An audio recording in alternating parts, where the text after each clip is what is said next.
Good morning. Assalamu alaikum. Good morning, good morning. Sorry about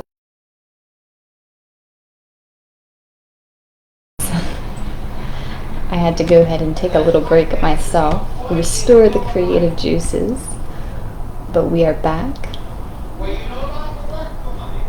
Get this going. Alright, and today we are going over our next chapter. This here is chapter 14 of the Holy Koran, put together and culminated by noble prophet Drew Ali. And this chapter is going to be the ministry of John the Harbinger. I was saying, I think Harbinger last time, just because it flows a little bit more naturally to me.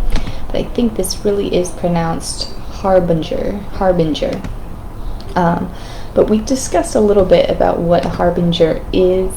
It's somebody who comes before somebody to announce or pronounce a coming of something. Let's see if I have a good definition. A person or thing that shows something is going to happen soon. In this definition in Cambridge Dictionary, it does say especially something bad, harbinger of doom, or a herald. But no, in this sense, it's something positive. It's a good thing. It can be used both ways. But here we have John, right? We discussed his childhood and how he actually learned the rites of baptism, and that's how he really began his journey in the nature of purity and in the nature of cleansing things before this coming of the king. But now we are learning about him as an adult and how he's taking the steps now to become somebody who's out of the way and not the main character, if you will, but also somebody who's grabbing enough attention in the right way. And the way that he survives and does his young adult life and his early adult life is something super unique, and we always remember John the Baptist this way. Whether it was intentional or not, it was really a good attention-getting way to get people's attention and to create this kind of mystique and mystery about the next few events that would take place. Needless to say, John did have a little bit of a troubled childhood growing up, as losing his mother at a young age of 12. I'm sure that's difficult on anybody. So he kind of went on the wayward path in terms of young adult life and really walked to the beat of his own drum, that type of behavior. So let's go ahead and begin. Thank you for joining me and staying present despite my absence for a few days. Let's go ahead and begin here. John the Harbinger returns to Hebron, lives as a hermit in the wilds, visits Jerusalem, and speaks to the people. It came to pass when John, the son of Zacharias and Elizabeth, had finished all his studies in the Egyptian schools, he returned to Hebron, where he abode for certain days. And then he sought the wilderness and made his home in David's cave, where many years before he was instructed by the Egyptian sages. Okay, so pause. I had a little bit of a difficulty determining David's cave. Was that the cave that he went and hid from Saul in? And it says here, where many years before he was instructed by the Egyptian sages. I suppose this would be where John was instructed, because we know John was instructed with the Egyptian sages. But David as well, that never came up, so we're going to go with John, where many years before he was instructed by the Egyptian sages. We're just going to leave it at that. Okay. Some people called him the Hermit of Engedi, and others said he is the wild man of the hills. He clothed himself with skins of beasts. His food was carobs, honey, nuts, and fruit. When John was 30 years of age, he went into Jerusalem, and in the marketplace he sat in silence 7 days. The common people and the priests, the scribes, and the Pharisees came out in multitudes to see the silent hermit of the hills, but none were bold enough to ask him who he was. But when his silent past was done, he stood forth in the midst of all and said, "Behold, a king has come.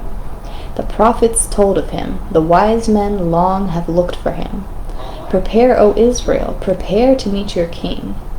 And that was all he said. And then he disappeared, and no one knew where he had gone. And there was a great unrest through all Jerusalem. The rulers heard the story of the Hermit of the Hills, and they sent couriers forth to talk with him, that they might know about the coming king. But they find him not. After certain days he came again into the marketplace, and all the city came to hear him speak. He said, "Be not disturbed, you rulers of the state.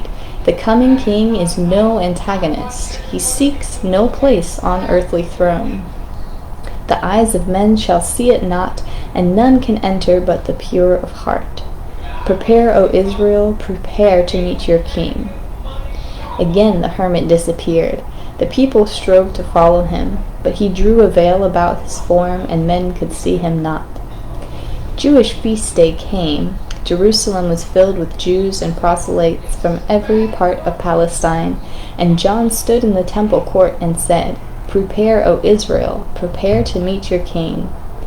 So you have lived in sin. The poor cry in your streets, and you regard them not. Your neighbors, who are they? You have defrauded friends and foes alike. You worship Allah with voice and lip. Your hearts are far away and set on gold. Your priests have bound up the people burdens. Your priests have bound upon the people burdens far too great, bound upon the people, burdens far too great to bear. They live in ease upon the hard-earned wages of the poor. Your doctors, lawyers, scribes are useless cumberers of the ground. They are but tumors on the body of the state. Sorry, give me a second. It's a misspelling, but we're going to roll with it. They toil not, neither do they spin, yet they consume the profits of your marts of trade. Your rulers are adulterers, extortioners, and thieves, regarding not the rights of a man. And robbers ply their calling in the sacred hills. The holy temple you have sold to thieves. Their dens are in the sacred places set apart for prayer. Hear, hear, you people of Jerusalem, reform. Turn from your evil ways, or Allah will turn from you, and heathen from afar will come. And what is left of all your honor and your fame will pass in one short hour. Prepare, Jerusalem, prepare to meet your king." He said no more. He left the court, and no one saw him go.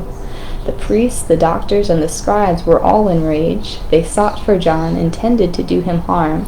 They found him not. All right, in the name of Allah, most gracious, most merciful. This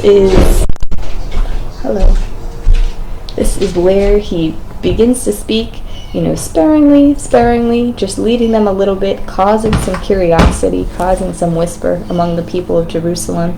And then this final announcement really stirs people the wrong way. And we can picture this in our heads, right? This wild man coming down and, just talking very, very brashly to all these people of authority. People aren't going to like that, especially those people in authority. So, very, very interesting segment here.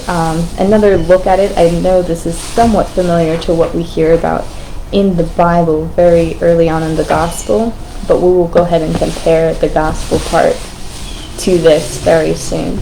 So I appreciate you guys listening. I'll be back on here to start Psalms in just